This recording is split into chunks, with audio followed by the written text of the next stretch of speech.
اماجی سماعتن تائیں radio voice of Sindh London. یہ radio voice of Sindh London ہے اور میں ہوں آپ کا میزبان امداد علی اوڈھو۔ آج میں آپ کے لیے جو پروگرام پیش کرنے والا ہوں وہ ہے سندھ کے کوسٹل بیلٹ، جس کو وفاق نے پاکستان آئی لینڈ ڈیولپمنٹ اتھارٹی پیڈا کے صدارتی آرڈیننس جاری کرنے کے بعد اپنی تحویل میں لیا ہے اور اسے علاقۂ غیر قرار دے دیا گیا ہے۔ اس علاقے کو فوج کے حوالے کیا گیا ہے اور کسی کو اس علاقے میں جانے کی اجازت نہیں ہے۔ سندھ کے کوسٹل ایریا پہ وفاق کے قبضے کو مختلف سیاسی قوم پرست تنظیموں، سندھ بار کونسل کے عہدیداران اور سندھ کے عوام کی طرف سے کس طرح دیکھا جا رہا ہے اور اس صدارتی آرڈیننس کو پاکستان کے آئین کی روح سے کس طرح دیکھا جا رہا ہے، آیا یہ آئین کے مطابق ہے یا اس کے خلاف ہے، اس سلسلے میں گزشتہ دنوں کراچی میں سندھ یونائٹڈ پارٹی کی طرف سے کانفرنس منعقد کی گئی، جس میں سیاسی پارٹیوں، قوم پرست تنظیموں، وکلاء نے اس موضوع پہ کھل کر باتیں کی ہیں۔ اس کانفرنس میں آئینی معاملات کے ماہر، سپریم کورٹ کے سینئر وکیل شہاب اوستو نے پیڈا آرڈیننس کے حوالے سے جو معلومات سے بھرپور تقریر کی ہے، جس کو ہم ضروری سمجھتے ہیں کہ آپ تک پہنچائیں، کیونکہ اس آرڈیننس کے حوالے سے یہ کہا جا رہا ہے کہ یہ وہاں کی عوام کے لیے پاکستان کے مفاد میں ہے، لیکن جس طرح سپریم کورٹ کے سینئر وکیل شہاب اوستو نے آئینی تقاضوں کے مطابق اس کی وضاحت کی ہے، اور تقریر غور سے سنیں، آئین کے روح سے یہ ثابت کیا ہے کہ یہ آرڈیننس غیر قانونی ہے، غیر آئینی ہے۔ گزارش میری جو ہے وہ ہوگی صرف قانون اور آئین کے حوالے سے کہ یہ جو پیڈا کا آرڈیننس آیا ہے، میں سمجھتا ہوں پاکستان کی تاریخ تو چھوڑ دیں، پوری دنیا کی تاریخ میں کبھی صدارتی حکم نامے سے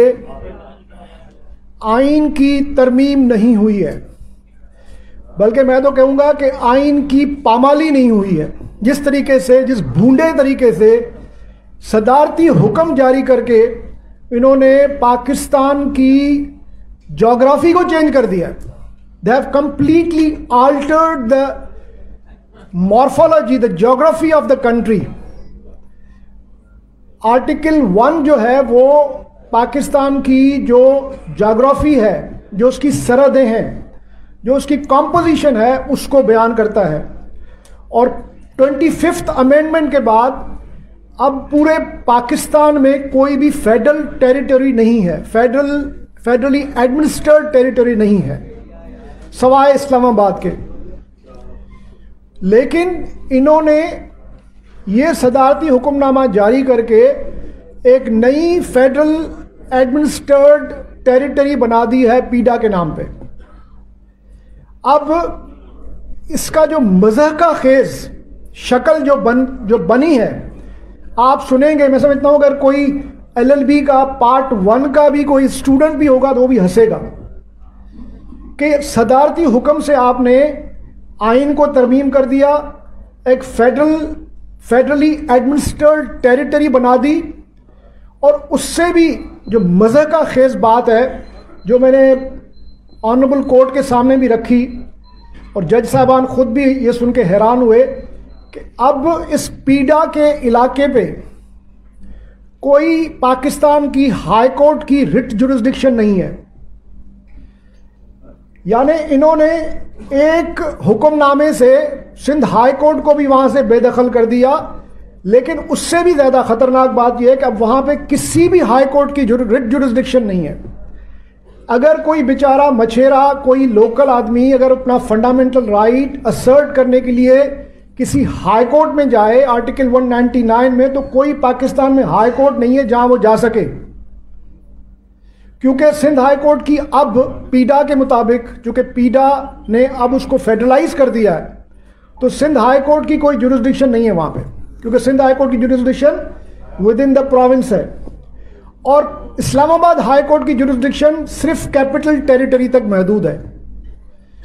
تو اب وہاں پہ یہ علاقہ ایسا غیر بن گیا ہے جس پہ کوئی پاکستان کی کسی آئین کا، قانون کا کوئی اطلاق ہی نہیں ہے۔ یہ عمران خان صاحب کے جو بڑے بڑے وہاں افلاطون بیٹھے ہوئے ہیں، جو لیگل وزرڈز بیٹھے ہوئے ہیں، ان کی جو صلاحیت ہے اس کا آپ اندازہ دیکھیں لگا کے، یا آپ یہ دیکھیں کہ اس خواہش پہ، اس سوچ پہ کہ کسی طریقے سے یہ پوری جو کوسٹل بیلٹ ہے اس پہ قبضہ کرنا ہے، ان کو کچھ سمجھ میں نہیں آیا، صرف اپنی طاقت کے زور پہ انہوں نے یہ پیڈا کا آرڈیننس جاری کر دیا۔ اچھا، پیڈا کے اس آرڈیننس میں ایک اور مضحکہ خیز بات ہے، اس کا پریمبل کہتا ہے کہ یہ جو پیڈا کا آرڈیننس ہے یہ پاکستان کے ٹیریٹوریل واٹرز اور انٹرنل واٹرز پہ اپلائی کرے گا۔ یعنی ہم جو سمجھ رہے ہیں کہ ٹیریٹوریل واٹرز یعنی جو 12 ناٹیکل مائلز تک ٹیریٹوریل واٹرز ہوتے ہیں، یہ اس پہ صرف اس کا اطلاق نہیں ہوگا، بلکہ انٹرنل واٹرز بھی، یعنی جو سندھ کے اندر یا بلوچستان کے اندر جو ریورز ہیں، جو کینالز ہیں، اب وہ بھی فیڈرل گورنمنٹ کی پراپرٹی بن گئے۔ تو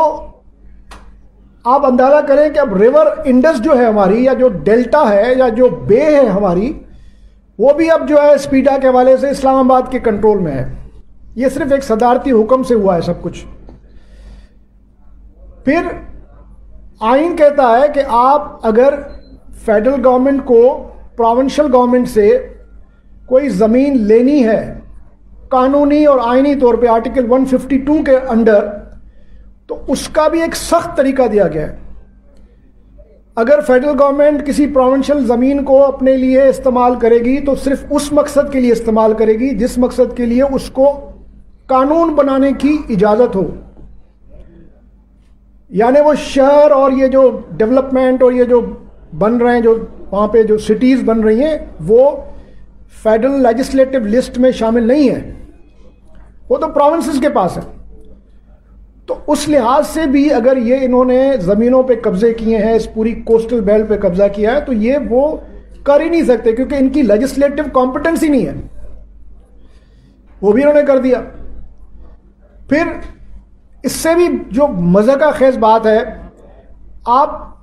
اس سے اندازہ کریں کہ ان کا جو مزاج ہے وہ ڈکٹیٹرانہ کتنا، اس میں ایک نیپولین یا پتہ نہیں لوئی دا 14 بھرا پڑا ہوا ہے کہ وہ یہ بھی نہیں دیکھ رہے کہ وہاں پہ جو اس وقت اگر آپ ڈیولپمنٹ کریں گے تو جو سول بیوروکریسی ہوگی اس کو آپ کیسے امپلائی کریں گے، وہ کس کی ہوگی۔ آرٹیکل 240 242 کہتا ہے کہ آپ کو پبلک سروس جتنی بھی آپ جہاں پہ بھی پبلک سروس کے لیے ریکروٹمنٹ کریں گے تو اس کے لیے انہوں نے آئین میں طریقہ دیا ہوا ہے۔ پیڈا کہتا ہے کہ ہم جن لوگوں کو وہاں پہ امپلائی کریں گے they shall be deemed to be public servants, بس ان کو فرض کر لیا جائے گا، تصور کر لیا جائے گا کہ وہ جو ہم نے وہاں پہ امپلائی کر دیے وہ اب پبلک سرونٹس ہیں۔ تو یعنی آپ نے پوری پبلک سروس کا جو اسٹرکچر ہے آئین میں، اس کو بھی آپ نے جو ہے وہ ختم کر دیا۔ اور جو چیئرمین ہوگا پیڈا کا، یا تو کوئی سرونگ بیوروکریٹ ہوگا یا سرونگ لیفٹیننٹ جنرل ہوگا آرمی کا۔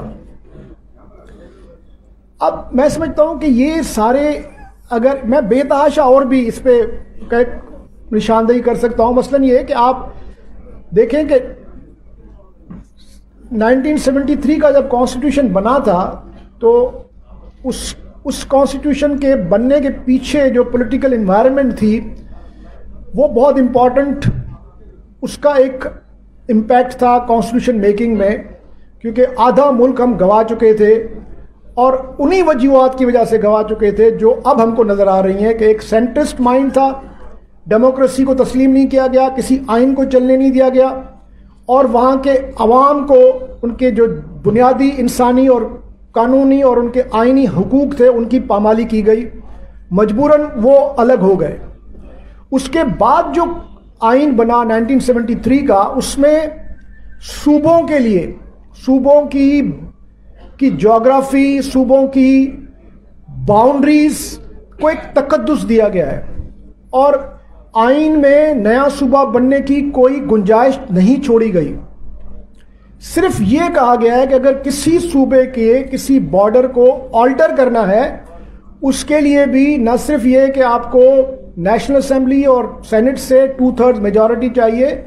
بلکہ پریزیڈنٹ کے پاس بل بھیجنے سے پہلے آپ اس پروونشل اسمبلی کی بھی 2/3 میجورٹی کو پہلے ان سے آپ رضامندی لیں۔ تو اتنا سخت قانون بنایا گیا کیونکہ آدھا ملک توڑنے کے بعد کم از کم ان کو یہ بات سمجھ میں آ گئی کہ یہ جو صوبے ہیں، ان صوبوں کی تاریخی حیثیت ہے، ان کی تاریخی حیثیت کو ہم ختم نہیں کر سکتے، نہ ان کے ساتھ ٹیمپر کر سکتے ہیں، اس سے بہت بڑا خطرہ ہوگا۔ لیکن لگتا ہے کہ نیازی صاحب نے اس سے بھی کوئی سبق نہیں سیکھا، اور ایک انوکھا، میں سمجھتا ہوں کہ ایک لیونیٹک قسم کی اپروچ ہے، ذہنی توازن جس کا خراب ہوگا وہی یہ آرڈیننس لا سکتا ہے کہ آپ حکم نامے سے وہ باؤنڈری بھی آپ آلٹر کر دیں، پروونس کی 2/3 میجورٹی سے بھی نہ پوچھیں، نہ پروونس سے پوچھیں۔ ایک حکم نامہ علوی صاحب نے جاری کر دیا کہ جی اب یہ علاقہ جو ہے وہ سندھ کا نہیں ہے، یہ علاقہ اب جو ہے فیڈریشن کا ہے۔ تو کل تو پھر آپ سارے کا سارا ہی کر دیں، بچا کیا؟ اگر آپ ایک کوسٹل بیلٹ لے سکتے ہیں تو پھر پورا جو ختم کر دیں، پھر پورا سینٹر کو ہی پورا سب کچھ دے دیں، آئین وائن ختم کر دیں، پھر جس طرح آپ چلا رہے ہیں چلائیں پھر، اور پھر دیکھتے ہیں کہ آپ کیسے چلا سکتے ہو اس کو، ابھی نہیں چل رہا آپ سے۔ تو میں سمجھتا ہوں کہ یہ اس وقت جو کچھ ہو رہا ہے اس کا ایک پس منظر ضرور ہے جو ہم کو ذہن میں رکھنا چاہیے، سندھ کے حوالے سے اور بلوچستان کے حوالے سے۔ میں جب سوچتا ہوں کہ یہ کیوں کر رہے ہیں، کیا ضرورت ہے کہ آپ جتنے بھی وسائل ہیں آپ کے، چاہے وہ نیچرل ریسورسز ہوں، چاہے لینڈز ہوں، اس پہ اتنی جو یہ اچانک ایک طرح سے جو ایک قبضہ گیری کی جو ایک ارج پیدا ہوئی ہے پچھلے 15-20 سالوں سے، آپ دیکھیں کہ بلوچستان اور سندھ کو ایک بالکل ٹارگٹ کر دیا گیا ہے۔ پورے سندھ کو اگر آپ دیکھیں اس وقت، خاص طور پہ جو اسٹریٹجیکلی امپورٹنٹ ہماری جو لینڈز ہیں، کراچی میں آپ کی ٹھٹھا سے لے کے بدین تک کوسٹل بیلٹ ہے، یہاں سے کراچی سے حیدرآباد تک جو دونوں طرف ہماری جو اسٹریٹجک لینڈ ہے وہ ساری کی ساری جو ہے وہ مختلف بلڈرز کو، مافیاز کو، بڑے بڑے اداروں کو جو ہے وہ دے دی گئی ہے۔ اور اگر آپ جو اب لٹریچر آ رہا ہے، خاص طور پہ رابرٹ کیپلان کا کتاب ہے مانسون، اگر آپ وہ پڑھیں تو اس میں انہوں نے کہا ہے کہ فیوچر میں جو فیوچر ہے ایشیا پیسفک ریجن ہے، یہ بننے والی ہے، جو الٹیمیٹلی یہ ایشیا پیسفک سینچری بنے گی، 21 سینچری جو ہے، اس میں یہ جو کوسٹل بیلٹ ہے اورماڑا سے لے کے بلکہ ریڈ سی سے لے کے اسٹریٹ آف ملاکا تک 80% میری ٹائم ٹریڈ جو ہوگا وہ اس علاقے سے ہوگا۔ اور یہ ایک بہت امپورٹنٹ، جیسے پناما کینال تھا کسی زمانے میں جب اٹلانٹک کا دور تھا 19th اور 20th سینچری میں، اب ایشیا پیسفک کا دور ہے۔ تو اب یہ جو راؤٹ ہے جو انڈین اوشن کا اسٹریٹ آف ملاکا سے لے کے ساؤتھ چائنا سی تک، اس کی انتہائی زیادہ اہمیت بڑھے گی اکنامیکلی، میری ٹائم ٹریڈ کے حوالے سے اور اسٹریٹجیکلی۔ آپ دیکھیں کہ اب امریکہ جو ہے وہ پیسفک پاور کے طور پہ ابھر رہا ہے، وہ اپنی جو ان کا جو میجر فلوٹیلاز ہیں، جو ان کے نیول جو فورس ہے وہ زیادہ تر پیسفک میں کھڑی ہوئی ہے۔ تو یہ ایک ایسے موقع پہ جب یہ ہماری جو ایریا ہے، جو سندھ کی اور بلوچستان کے جو کوسٹل بیلٹ ہیں، ان کی ایک انتہائی اہمیت والی اسٹریٹجک ڈیولپمنٹ بنتی جا رہی ہے، اس علاقے کی امپورٹنس بنتی جا رہی ہے، اس وقت انہوں نے یہ فیصلہ کیا کہ اب یہ جو اسٹریٹجیکلی امپورٹنٹ علاقہ ہے اس کو بھی قبضے میں کرو. اب ویسے تو قبضہ کرنا بڑا مشکل ہو جاتا ہے, آپ کو آئین کی ترمیم کرنی پڑے گی, اور میں نہیں سمجھتا کہ کوئی بلوچ یا کوئی سندھ میں رہنے والا اتنا بے شرم ہوگا کہ وہ اس طرح کے احکامات کے جو ہے آگے سر جھکائے گا اور اپنے علاقے دے دے گا. تو جو اس وقت میں سمجھتا ہوں جنگ ہے وہ وسیلوں کی جنگ ہے, اور خاص طور پہ آپ دیکھیں کہ زمین اگر آپ کے ہاتھ سے نکل گئی تو آپ کی ڈیموگرافی آپ کے خلاف ہو جائے گی. آپ کا پورا جو بیلنس آف پاور ہے, جس کا دار و مدار آپ کی ڈیموگرافی پہ ہے, وہ ڈسٹرب ہو جائے گا. آپ کا رائٹ ٹو رول ختم ہو جائے گا, کیونکہ جہاں پہ بھی یہ ڈیولپمنٹ کے نام پہ یہ زمینیں جو ہے وہ پاورفل مافیاز کو دے رہے ہیں, وہاں پہ نہ ہمارے جو لوکل لوگ ہیں ان کے پاس لینڈ ہے, نہ ان کے پاس کیپٹل ہے, نہ ان کے پاس اسکلز ہیں, وہ سب باہر سے آ رہی ہیں, جس سے پورا ڈیموگرافی پاپولیشن بیلنس ہمارے خلاف ہوتا جا رہا ہے. تو یہ صرف کوسٹل بیلٹ جو ہے اس پہ قبضے کرنے کی بات نہیں ہے, یہ تو فیوچر میں سمجھتا ہوں 10-15 سال کے بعد تو پتہ نہیں, اس کو جو ہے ویژولائز کرنا بھی بڑا ڈر لگتا ہے کہ یہ تو پورا علاقہ جو لگے گا ہی نہیں کہ سندھ ہے, یا جیسے ساؤتھ آف پنجاب بلوچستان دیکھ لیں اگر آپ, تو یہ تو اس طرف جا رہے ہیں کہ ایسی سچویشن ڈیولپ کریں جس میں لوکل پاپولیشن آپ کو نظر ہی نہ آئے, ان کی ہسٹوریکل, ان کی کلچرل, ان کی ایتھنک اوریجنز کو ہی آپ سرے سے ختم کر دیں, جس طرح فلسطین میں ہوا. زمین آپ کے ہاتھ سے گئی, وہ علاقہ, وہ پوری دنیا آپ کے ہاتھ سے گئی. Land is the key to your entitlements, to your ownership, to your right to rule. اب لینڈ اگر آپ کے ہاتھ سے نکل گئی تو آپ کی وہاں پہ آپ چلے جائیں ٹھٹھا کی طرف, وہاں دیکھیں اب ایتھنک کمپوزیشن وہاں بہت تیزی سے تبدیل ہوتی جا رہی ہے. تو یہ سارے جو ہم مسئلے جن کو ڈسکس کر رہے ہیں, یہ صرف کوئی قانونی اور آئینی مسئلہ نہیں ہے. میں سمجھتا ہوں اس کا دار و مدار ہماری فیوچر ایگزسٹنس پہ ہے, existence as a historical entity, اور existence of our not only existence but also the protection of our fundamental rights, of our civil liberties, of our human rights. یہ سارے کا سارا جڑا ہوا ہے, کیونکہ یہ میرا اپنا ایک بڑا پیسمسٹک ویو سمجھ لیجئے. میں سمجھتا ہوں کہ ان کی پوری کوشش ہے, کم از کم سندھ کے حوالے سے میں بات کروں گا, کہ ساؤتھ کا جو پروونس کی بات ہوتی رہتی ہے, یہ کراچی کو مشرف نے بھی کوشش کی گریٹر کراچی کے نام پہ الگ کرنے کی, لیکن ان کے پاس کراچی میں پانی نہیں ہے. کراچی میں پانی ان کو تب ملے گا جب یہ کے بی فیڈر کے ہیڈز پہ قبضہ کریں گے. کے بی فیڈر ان کو چاہیے, کے بی فیڈر کے ہیڈز پہ ان کا قبضہ ہوگا تو یہ پھر کہیں گے کہ جی اب صوبہ ساؤتھ صوبہ بناؤ, اور اس کے لیے انہوں نے کوشش شروع کر دی ہے. کراچی سے حیدرآباد تک آپ دیکھیں جس طرح تیزی سے لاکھوں ایکڑ زمین دی جا رہی ہے. یہ الٹیمیٹلی کراچی اور یہ ٹھٹھا بدین, یہ سارے پورے کا پورا علاقہ جو ہے, یہ چونکہ واٹر ریسورسز ان کے پاس نہیں ہے, اس لیے یہ تھوڑا سا انتظار کر رہے ہیں. اس کے بعد پھر یہ ایک ایتھنک وائلنس پیدا کریں گے یہاں پہ,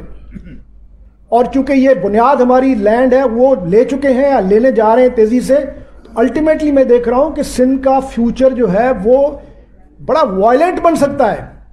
تو یہ صرف کوسٹل بیلٹ کی بات نہیں ہے, اس میں بہت سے مسائل ہیں. اس لیے یہ وقت ہے کہ ہم اپنے آئینی اور قانونی دائرے میں رہتے ہوئے فیڈریشن سے یہ ضرور کہیں کہ وہ جو بھی ہمارے ساتھ جس طرح کا رویہ رکھنا چاہتی ہے اس کے پیچھے کم از کم نیک نیتی ہونی چاہیے, ورنہ اس ملک کا بقا جو ہے خطرے میں پڑ سکتا ہے. آپ کب تک کتنے لوگوں کو دھکیلتے رہو گے, اور وہ کہاں جائیں گے لوگ؟ بچا کیا ہے سندھ میں اب جو اس وقت سندھ کی صورتحال ہے؟ آپ بتائیں. نہ کوئی, ساری بینکس آپ نے ڈی نیشنلائز کر دی ہیں, پرائیویٹائز کر دی ہیں, کوئی غریب آدمی کو کوئی کیپٹل نہیں ملتا, لون نہیں ملتا, گورنمنٹ وہاں پہ کوئی فیکٹریاں نہیں لگاتی, کوئی انڈسٹری نہیں لگ رہی. لوگ لاکھوں کی تعداد میں, کروڑوں کی تعداد میں ہمارے نوجوان بیچارے جو ہیں بے روزگار بیٹھے ہوئے ہیں. اوپر سے جو یہ کی ہماری جو اسٹریٹجک جو ایسٹس ہیں ان کو بھی ہم سے چھینا جا رہا ہے. آخر میں اس کا نتیجہ نکلے گا کیا؟ آخر کیا سوچ کے سب کچھ یہ کر رہے ہیں؟ اور یہ اگر چاہتے ہیں کہ یہ ملک ترقی کرے تو ترقی اس طرح تو نہیں ہوتی کہ آپ زبردستی آئین اور قانون کی پامالی کر کے آپ بلوچستان, سندھ, جہاں پہ آپ کو جن کا بھی جو ریسورسز پڑے ہوئے ان پہ قبضہ کر لیں اور کہیں کہ نہیں یہ نیشنل انٹرسٹ کی بات ہے. ہم شہر بنائیں گے, یہاں پہ نوکریاں لوگوں کو دیں گے. بات یہ ہے کہ لوگ شہر بننے سے نوکریاں لوگوں کو نہیں ملتی, بلکہ وہ لوگ جو وہاں رہتے ہیں وہ اور بے دخل ہوتے ہیں, وہ اپنے ملک میں جو ہے وہ بے دخل ہو جاتے ہیں, وہ اپنے ملک میں جو ریفیوجیز بن جاتے ہیں, انٹرنل ریفیوجیز بن جاتے ہیں. اب آپ دیکھیں جو انہوں نے جو بحریہ ٹاؤن بنایا ہے, کتنے 100 جو ہے وہاں پہ ہزاروں تعداد میں جو ولیجز تھے ان کو انہوں نے ختم کیا ہے.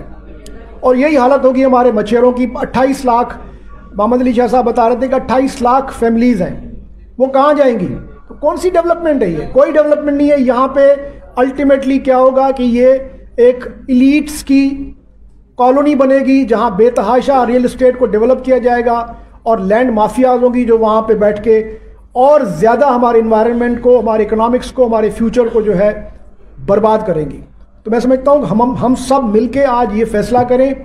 کہ اگر اس ملک کو چلنا ہے تو آئین اور قانون کے تحت چلنا ہے. ہر شہری کا حق برابر ہے, چاہے وہ یہاں پہ رہے یا اسلام آباد میں رہے یا لاہور میں رہے, اور اس حق کی ہم کو اس کا احترام کرنا ہے. اب وہ زمانہ چلا گیا کہ آپ لوگوں کو ڈنڈے کی زور پہ چلاتے تھے, وہ نہیں چل سکتا. اگر آپ چلانا بھی چاہو تو اب نہیں چل سکتا. Thank you very much. سامعین, ابھی آپ سندھ یونائٹڈ پارٹی کی ایک روزہ کانفرنس میں پیڈا آرڈیننس پہ سپریم کورٹ کے سینئر وکیل شہاب اوستو کی تقریر سن رہے تھے. ہم امید کرتے ہیں کہ ان کی تقریر سے جس قانونی لحاظ سے انہوں نے یہ ثابت کیا ہے کہ پیڈا جیسا آرڈیننس جو پاکستان تو کیا دنیا کے کسی بھی ملک میں آج تک جاری نہیں ہو سکا. تو اسی کے ساتھ ہی اپنے میزبان امداد علی اوڈو کو اجازت دیں. اماجی سماعتن تائیں radio voice of Sindh London